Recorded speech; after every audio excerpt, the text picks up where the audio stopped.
Okay, so this is the fifth in the Vedanta series, and today we are going to talk about two very key ideas in Advaita philosophy. It's called Maya and Avidya. Both are very common terms. Maya is completely in Hindu. Any Hindu, any Indian actually will know what Maya. Ye sab Maya hai, Maya Jal hai. We know that. But today we'll understand what is Maya in a more logical, serious manner. And what is avidya? Avidya is also something which is very central to Advaita. It means, translated, it means ignorance, but it's a little more than that. And we'll talk about both these. And also, before we get into Maya and Avidya, I'll just recap what I had talked previously so that, that continuity is maintained. So, very briefly, Vedanta inquires into reality. It asks the question, what is reality? And philosophy, it asks a question, is what we see real? What we see in this world outside, the trees and the buildings and the mountains and the rivers, the whole world, is it real? So, this is a question which philosophy asks. And Vedanta observes that there are these objects outside, the trees and the rivers and the mountains, and there is something inside which is witnessing those objects. And it comes to a conclusion that the witness is different from the objects. So it tells this with a very nice story that there were 10 men who were in an island, and they had to cross over by a boat to the mainland. And the leader of the 10 men, he was going to count so that everybody is who is there is on board. So he counts 1, 2, 3, 4, 5, 6, 7, 8, 9. And he says, there are 10 men, how am I counting 9? And he does it again and again and again, and it's still 9. And somebody says, but you are the 10th man. So it's the 10th man is a well-known story in Advaita, which says that the 10th man is you, the witness. And that witness is different from the objects. And the objects are ever changing. They are constantly changing. The world you see around you is always changing. Uh, in seasons, you look at a tree. In a certain season, it sheds its leaves. Certain season, it grows its leaves. Certain season, it flowers and it fruits. So it's ever changing, and the tree itself is grows from a seed to a tree, and then it dies after hundreds of years. So the world of objects is ever changing, but that witnessing consciousness is unchanging. We went through that, the dream state last time, the dream state, the waking state, the deep sleep state, and the transcendental state. So that consciousness is unchanging. And Vedanta says that the world of objects is an appearance, while the unchanging consciousness is the reality. That consciousness is the only reality. And they explain this with the example of the rope and the snake. So the story is that you're walking on the road and you see in the dark and you see a rope and you think it's a snake. So you react to it as if it's a snake. So all your body and your mind functions as if it's a snake. So you are filled with fear, you want to run away, all that happens. And then the dawn breaks and you see it's a rope. So once you see it's a rope, the snake is not there. So this is the story of the universe. The underlying reality is Brahman, the consciousness, which is the rope, but it appears as a snake. So is the snake real? Not real. Vedanta says the snake is an appearance. It's a superimposition on the reality. It's a play on the screen of consciousness. So the consciousness is real, the snake is an appearance. So this is very much in the crux of Vedanta, that the reality is unchanging consciousness and on which things appear and disappear. So the world, the humans, Atmans, we appear and we disappear, appear and disappear, but the underlying reality of consciousness remains unchanging, unborn, undying. Everything else is constantly, constantly, constantly changing. And that changing world is an appearance, while the underlying consciousness is real.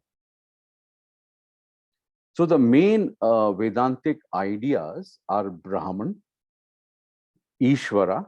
These are two ideas we covered in the last talk. I will just go over it in the next slide just to recap.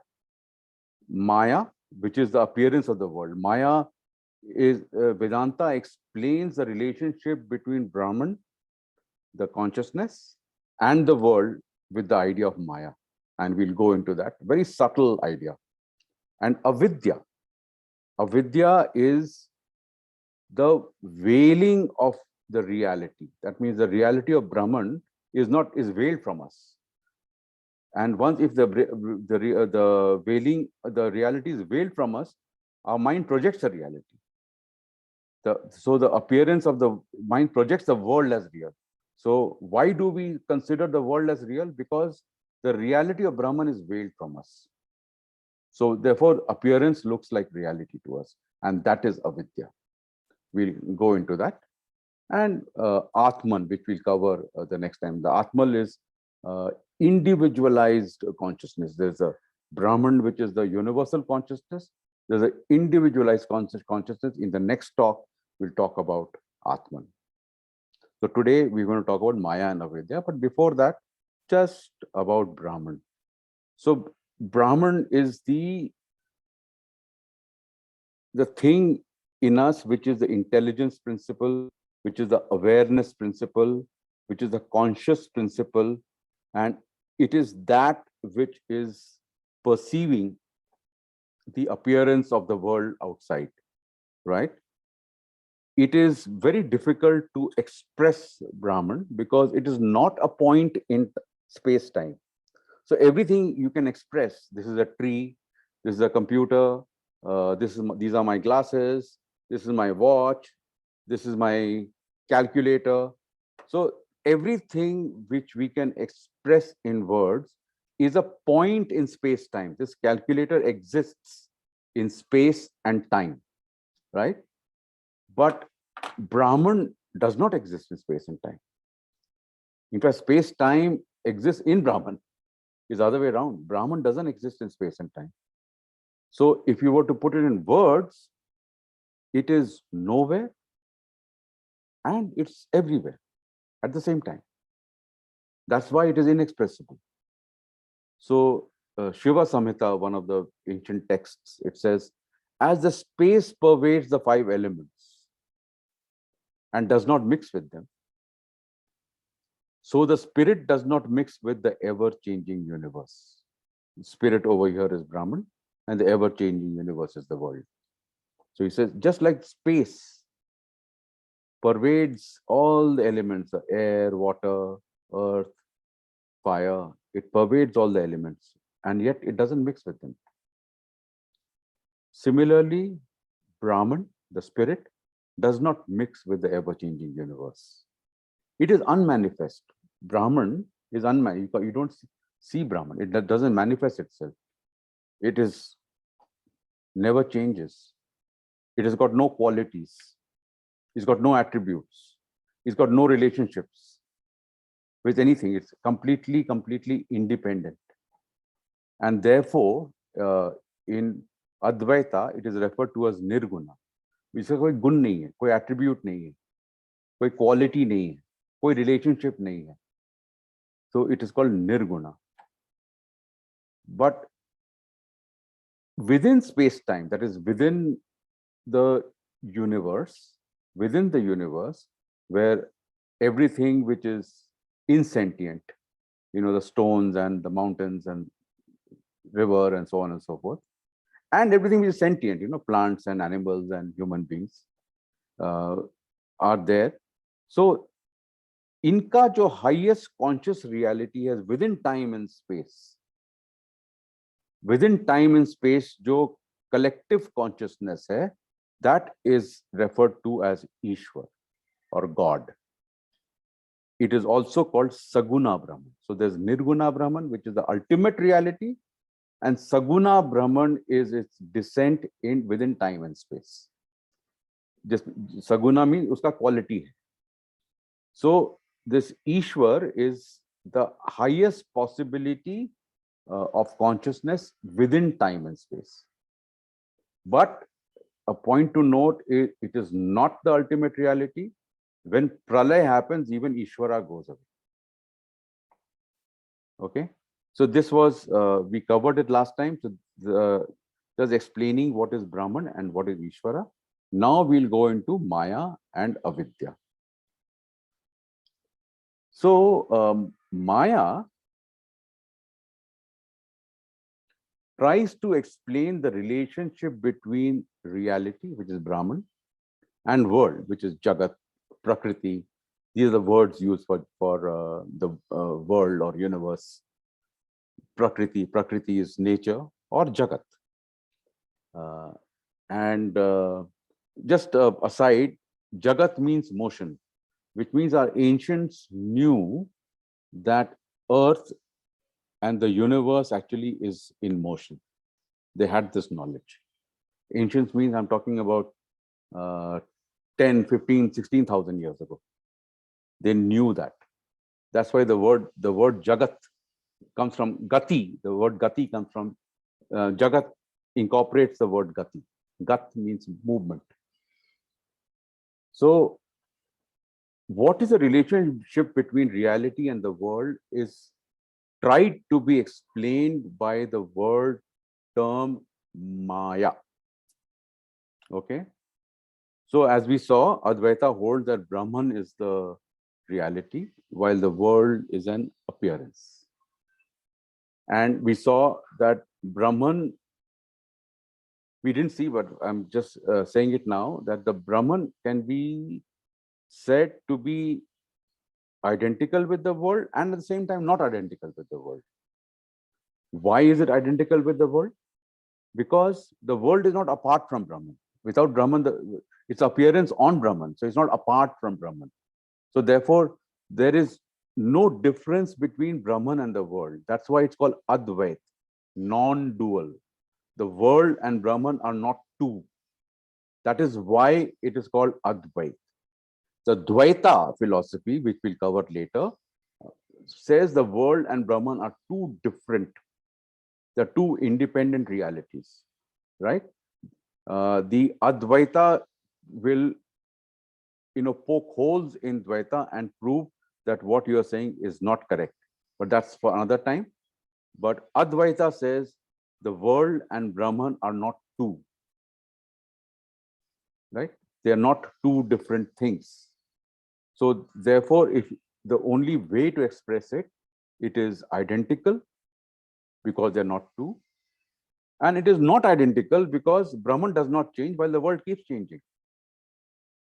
Brahman is, the world is in space-time, while Brahman is outside space-time. So therefore, it is not identical. So it is identical because it's not apart from the world, and it is not identical because it doesn't change like the world. And this paradox is explained by the term used is Maya. Now, Maya is wrongly translated in English as illusion. So illusion is something which does not exist. So a mirage in a desert doesn't exist. But appearance, the world exists, is not real. So this is a very important distinction which Vedanta brings about, that something which exists may not be real. Vedanta brings this distinction. It exists, but it's not real. Illusion, on the other hand, doesn't exist. All right. So the translation of Maya as illusion is incorrect. Maya, if you go into the Sanskrit etymology of the word, Maya means to manifest what is unmanifest. Maya, through the power of Maya, the Brahman, which is unmanifest, manifests the world. So the word Ma comes from that. A mother manifests a child. So that is the meaning. And this is explained by the word Maya. But the important thing to understand is that Maya is not understandable. So the philosopher Shankara says that we have to admit that philosophy has its limits. We have to admit that logic has its limits. This is the most we can come to and say, this is a problem. It is most logical that the world is an appearance and not a creation. It is most logical to say that, but why that is so is a problem which logic cannot solve. And hence we use the term Maya. So Shankara expresses it extremely well in this, in Viveka Chudamini, which is a fantastic book by Shankara, where he says Maya is neither existent nor non-existent, nor both, neither different from Brahman, nor same as Brahman, nor both, neither with parts, nor whole, nor both. She is a great wonder who is indescribable. So Tantra and all describe Maya as the Devi, Yog Maya, Ma Kali, Ma Pratyangira, Durga.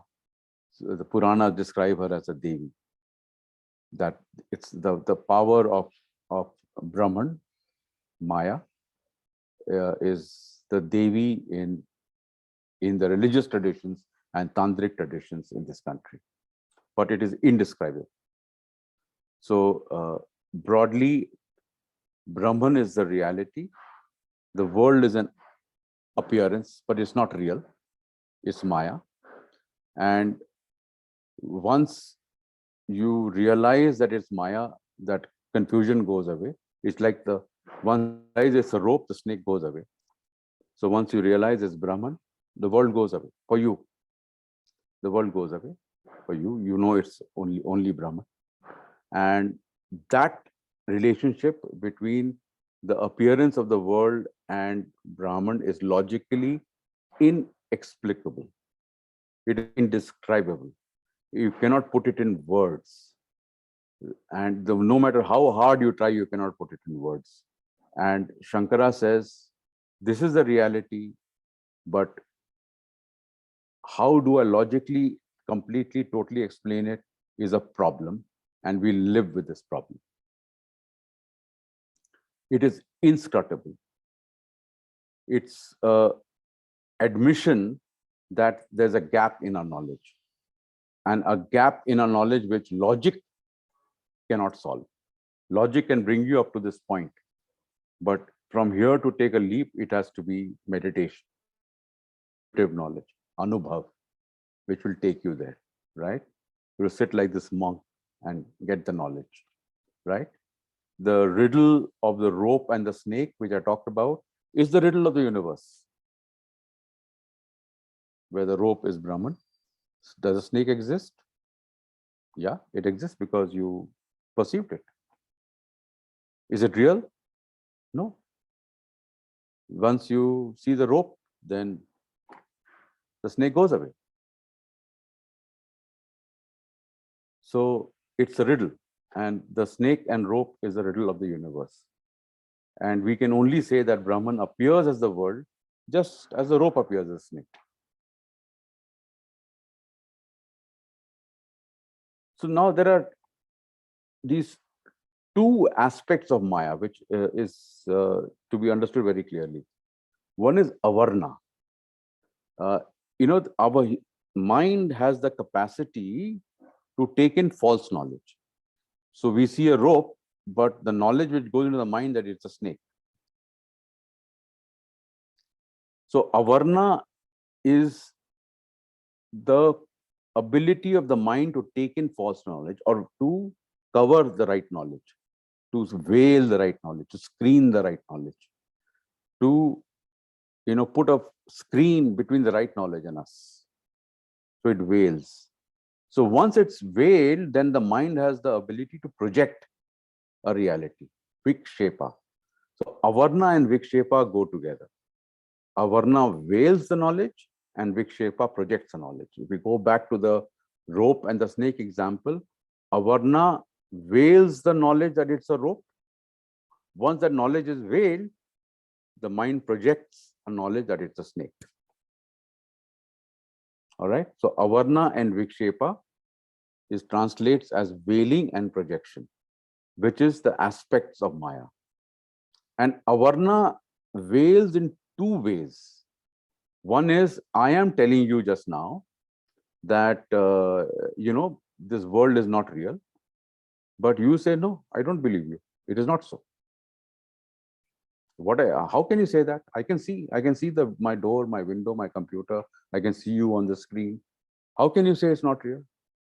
So it veils. The one way of veiling is in spite of me telling you, and well, take it that way, in spite of all the sants and the rishis telling you that this world is not real, the Vedas telling you it's not real, the Upanishads telling you it's not real, you say no, it is not. It is real. So it veils in this way. But then, I tell you this repeatedly over this Vedanta session that the world is not real. And somewhere through some contemplation, you get a glimpse. Yeah. What Atul is saying is right. Or you keep reading Upanishads, you read the 10 Upanishads and you say, yeah. And now I got it, that it is not real. But again, that knowledge which you have got as a glimpse doesn't stay, because that knowledge doesn't remain, it doesn't shine forth. So avarna veils in two ways. One is a denial, because it goes against your everyday experience. And the second is, even if you realize it, that realization doesn't stick with you and it dissipates, right? And as I said, vikshepa follows avarna. So this is the whole idea of avarna and vikshepa in very, very brief. These are two aspects of Maya. This is how Maya veils the right knowledge that Brahman is real and the world is not. It veils it and then makes you believe that the world is real and there is no Brahman. So this is Maya. And the entire spiritual quest is to overcome this Maya, to go beyond this Maya. Just one slide on Avidya. So we saw that, the Maya veils the reality and all that kind of a thing.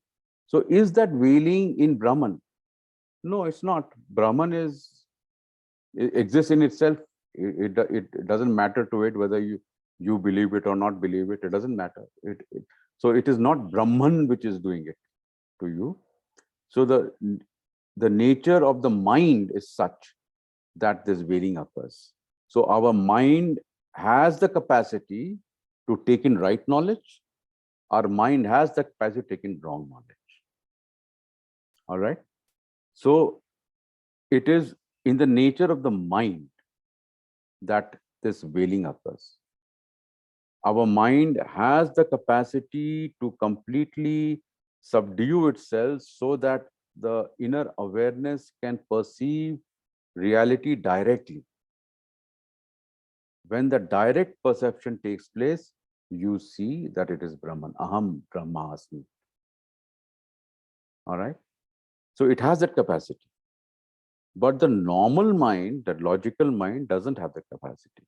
Normal mind sees the world and says that is real. And that is why the mind works in duality and it confuses the appearance as reality. And in Shankaracharya's hand, He has taken avidya to beyond ignorance.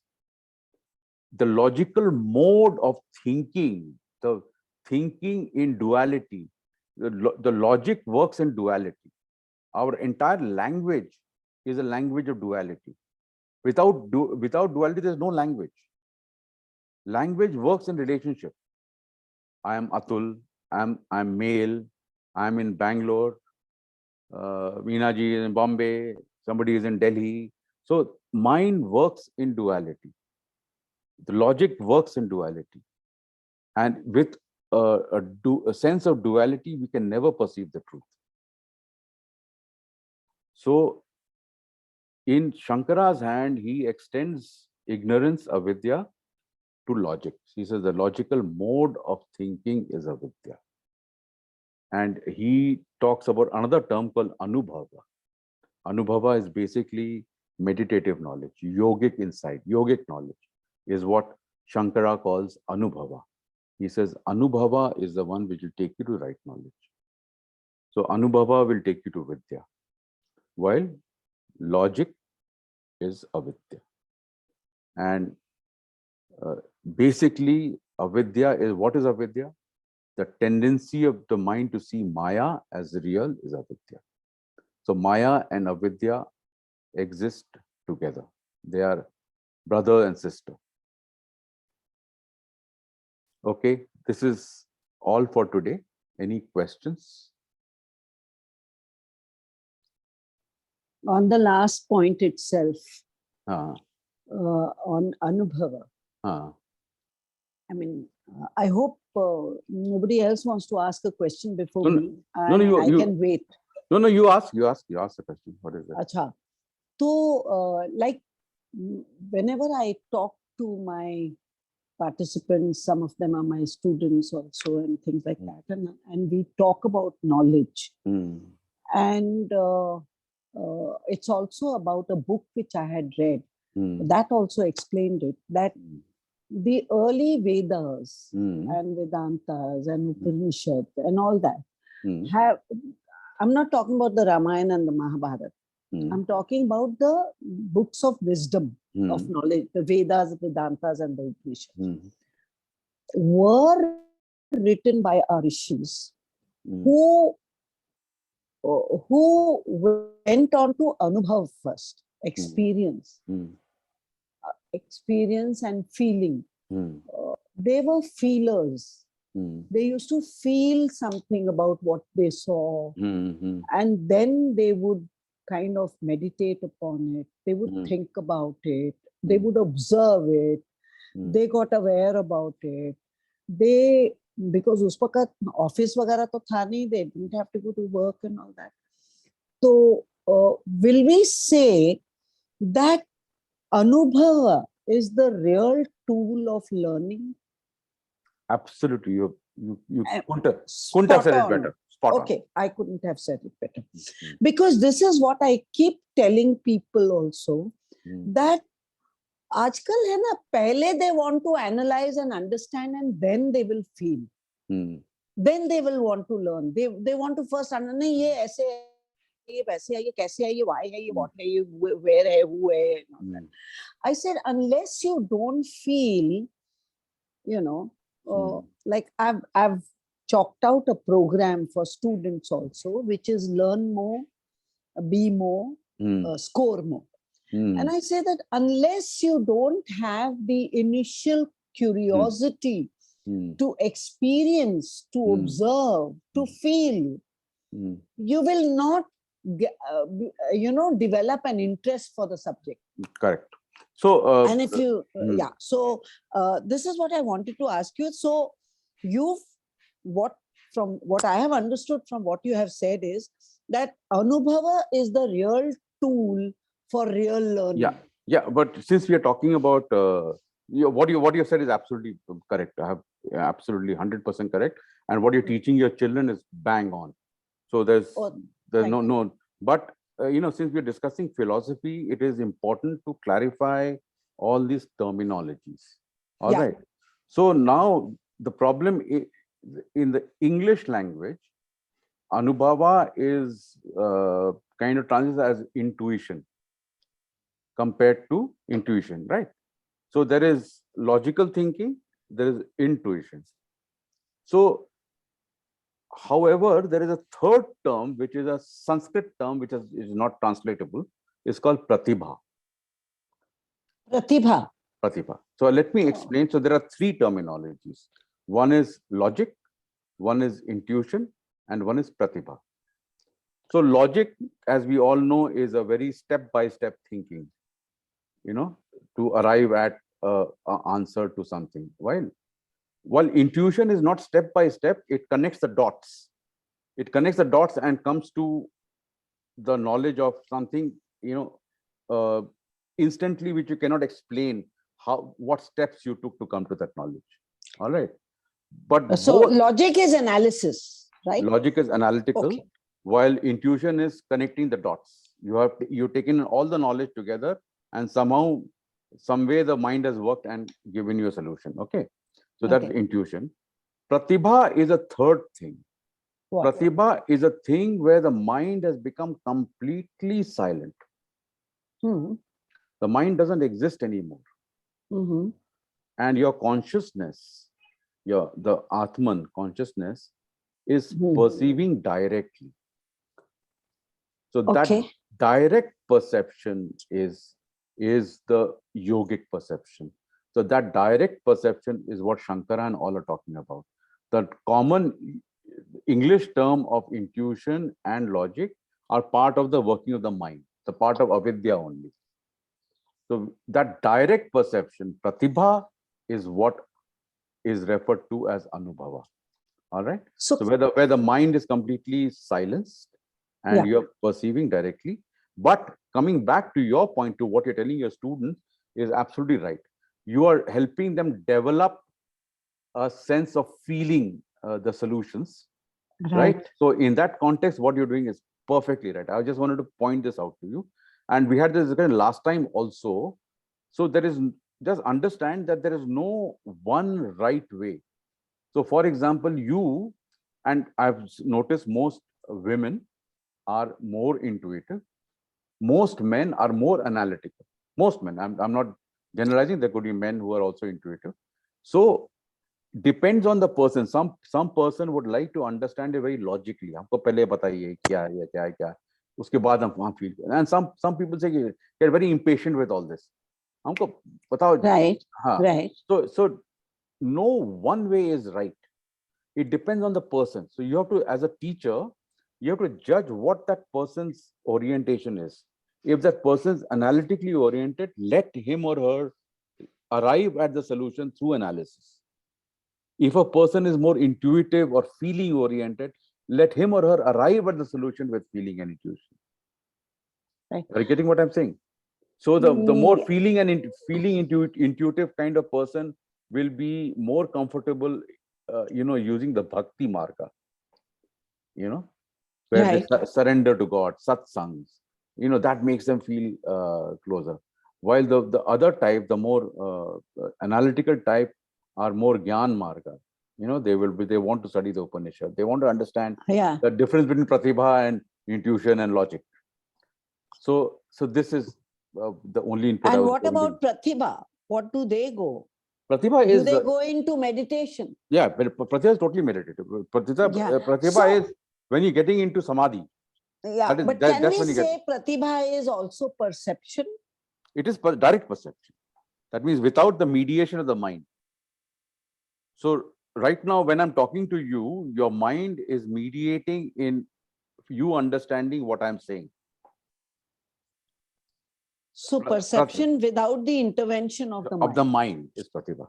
That means your consciousness is directly perceiving reality, right?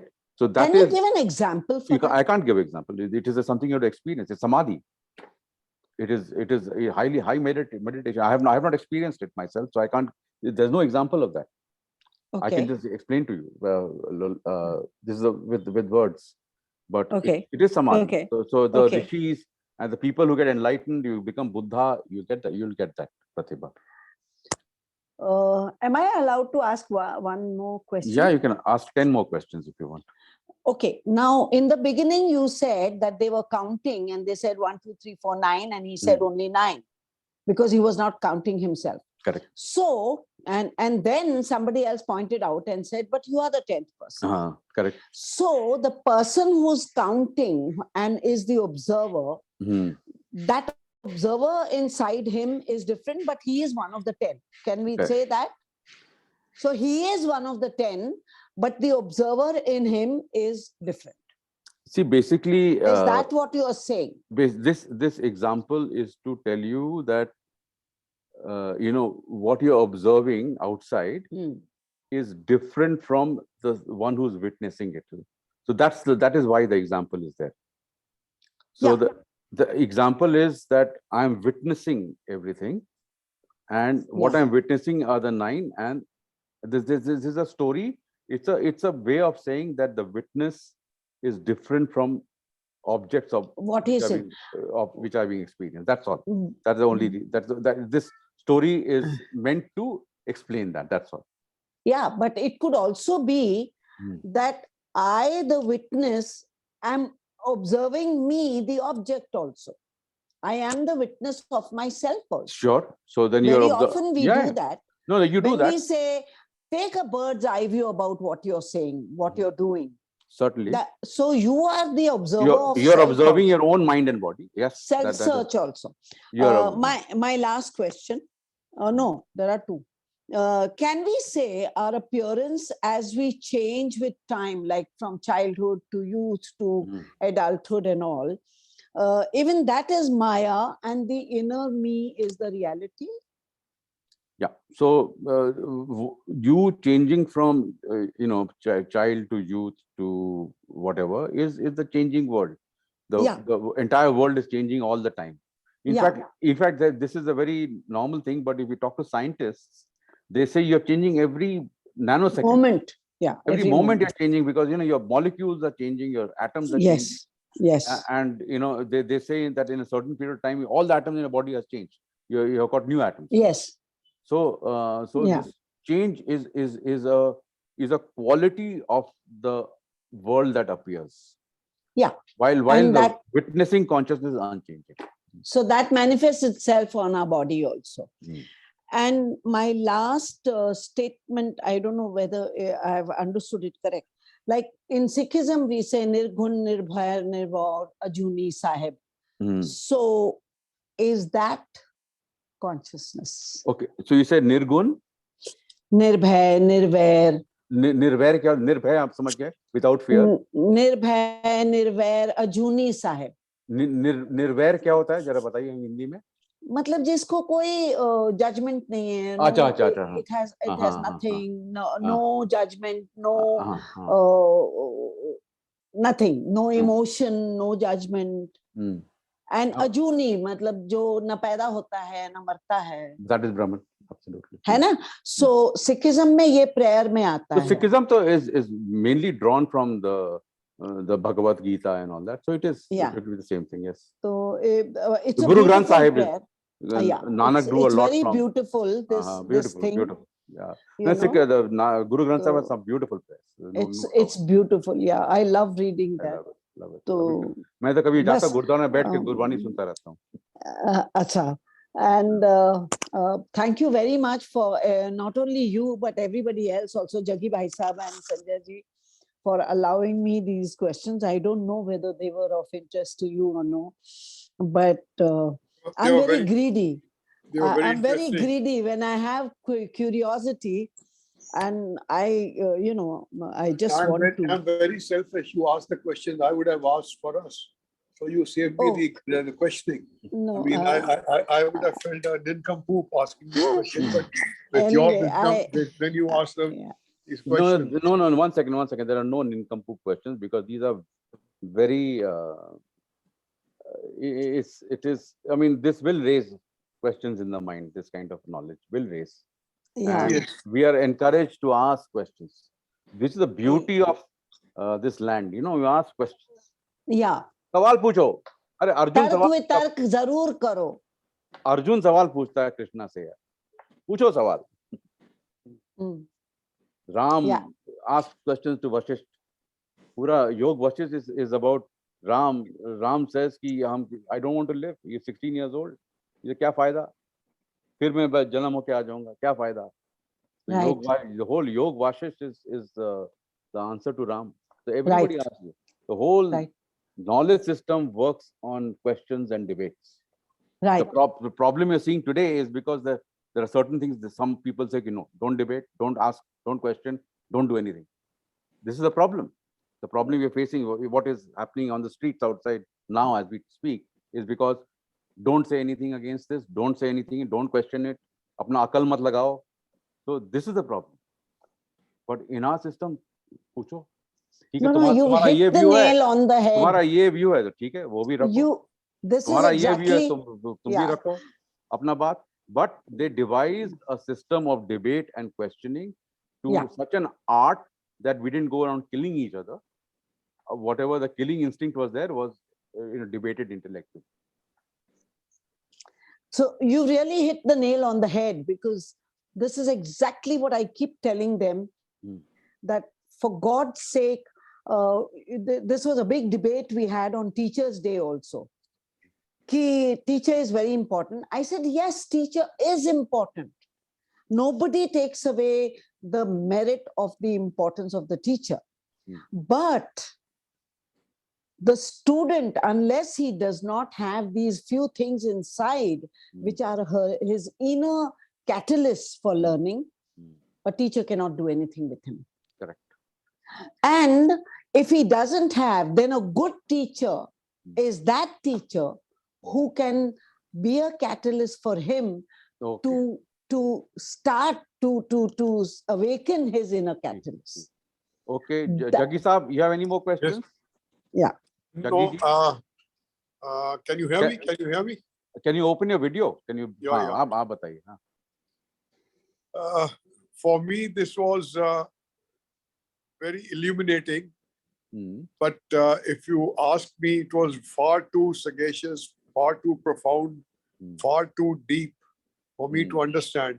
And it, in a way, there's a dichotomy that my training of 50 years of practical, as a lawyer, the study, where you question everything, where you question whether an effect, a cause and an effect, and whether because of an effect, the cause is there, everything. So I found it very, very interesting and very, very useful. That parable that you spoke about 10 people, the 10th person being a witness, and the fine lady, she said that, look, she can be a witness, the 10th person can be a witness, and yet she be an object of introspecting. Correct. For me, it requires far more time to absorb, but it was very, very interesting. I'm very grateful for the learning, what you imparted to me. And like you said, without a guru, without a ustad, you can't be, you can't be, you have to be a shagird to be a ustad. So learning from you and the fine lady, it was fine lady. Very grateful, very grateful, very grateful, very grateful. But I'm going to be introspecting and thinking like how much my old brain can absorb and imbibe.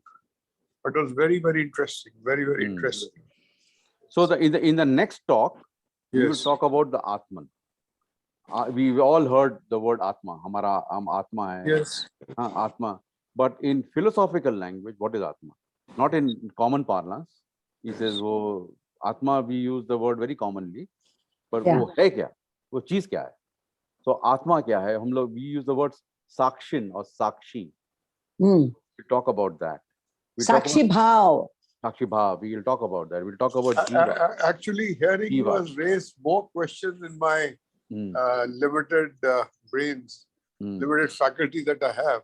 I mean, like that, but it is very, very, I mean, like it changes the perspective, but there's still so many questions. I remember attending one Kirya, that's Uthala in Punjabi. It's called the 13th day, it's called a Kirya. Correct. Uthala. So I was there, and the priest spoke. He said, we are all here on a journey. Everyone's journey, I mean, like that. Our journey can be 5 years, 6 years. If we if we leave this world earlier due to any circumstance, Mm. or at the maximum 100 years or 108 years, 110 years, which is Mm. very, very rare. But Mm. we take it at the longest, 100 years. Mm. It's just a journey. Then why do we, we have been in the yoni, we have been inside in the yoni for 9 months. And we are in this thing. And we come howling out there. Then why do we want a rebirth? Mm. If we've suffered so much for Yeah. 9 months, Very we good suffered. question. Very good suffered. question. Why do we want? Very excellent question. Excellent question. ये It तो is, एकदम this is just, see, after all, being in the stomach, in the place which is, excrete is there. The urine is there. Everything is there. The undigested food is there. The parents or the father or the mother, they suffer from a disease. That disease is passed on to you. They're diabetic, hereditary, everything. And it's virtual suffering. It can't be. It's worse. The worst incarceration for 9 months. And yet when we come out, we don't want to leave the world. We think everyone else is going to die except us. We are the only mortal ones. This is the, sir, what you have asked is the first philosophical question human beings ask. कि हम जन्म क्यों लेते हैं, हम मरते क्यों हैं, हम सफर क्यों करते हैं. धर्मराज को भी तो यही सवाल पूछा गया. धर्मराज ने भी तो यही सवाल पूछा था. बुद्धा का तो यही सवाल था ना कि why is there suffering. Dharmaraj ने भी यही पूछा था, because when the gatekeeper asked him कि आप तो इतने बुद्धिमान हो, तो आपको तो अंदर जाने के पहले आप हमें ज्ञान दीजिए. तो he also said the same thing. He said the funniest thing that I saw was that man enjoys everything human. He does everything. And he prepares for everything, but he always forgets that he's going to die. He's going to die, yes. And that he will also die. So it's almost the same. Please give us an answer to this. Let me. Can I just allow? Please allow me. I'm sorry, bad manner, interfering. No, please. Just I couldn't receive myself. Some days back, I'd gone to visit a friend of mine whose whole family was become American citizens. And my friend, he passed away due to Corona, and his son and his daughter-in-law were here. So I'd gone to meet them in Gurgaon. Just coming back. I was coming, the driver brought me through MG Road. There are beautiful boutiques, shops, small places. I used to love going there and shopping. This time I realized I did not want to visit a single shop. I said, what do I need it? Why do I need it? What do I need it? Why? The same place which used to give me so much happiness 5 years back, few years back, that like every Saturday, Sunday, okay, the family is there. If the family is not there, you go out with a friend like this, go shopping, you go to a mall, spending like this. Today, when I saw even the most attractive shops of this thing, then we passed through the Green Park. One of my favorite shops was there. I just didn't want. Honestly, that is one question that have I given up on life? Have I given up? Or when you're old, when you're in your last innings of your life and you faced a serious medical ailment and you feel, is that the reason? Are you a coward that you don't want to live? Have you lost hope? Have you what it is? Why do you think this sudden change? Can you? It's a very stupid question, I know. No. It's not stupid at all. These are all very normal questions. But you have asked before this last question, you asked two other questions. You asked why is there suffering, and since there's suffering, why do we take rebirth? There are two questions you asked. That is for karma, as I understand, because of our past karma. So why is there suffering? I'll give you the Buddha's answer. He gave the best answer to why there is suffering. Yes, life is difficult. He says one of the he says life is the fourfold path. He says the life is suffering. The four noble truths. Four truths, yes. The life is suffering. He said life is suffering, and he says there is a reason for it. Life is dukha, and uska ek karan hai. And the karan, he says, is trishna, or desire. We have desires. And if we have desires, we struggle to fulfill it. If we are disappointed, if we don't fulfill it, if we fulfill it, then more desires are created. So it's endless, and therefore the reason there is dukkha is because we have desires. Then the third noble truth is that there is a way out. Nirvana. Nirvana, yes. So you can go beyond desires and everything, and you can get nirvana. This is the third noble truth. And the fourth noble truth is this is how, the eightfold path. So he gave a, I don't want to go into the details, but he gave a path that you do this, and you will attain nirvana. So he says life is suffering because we have desires. Now this leads to why we take rebirth. So rebirth is, single word answer is karma. So we accumulate karma. We accumulate karma because we do action. Square up accounts.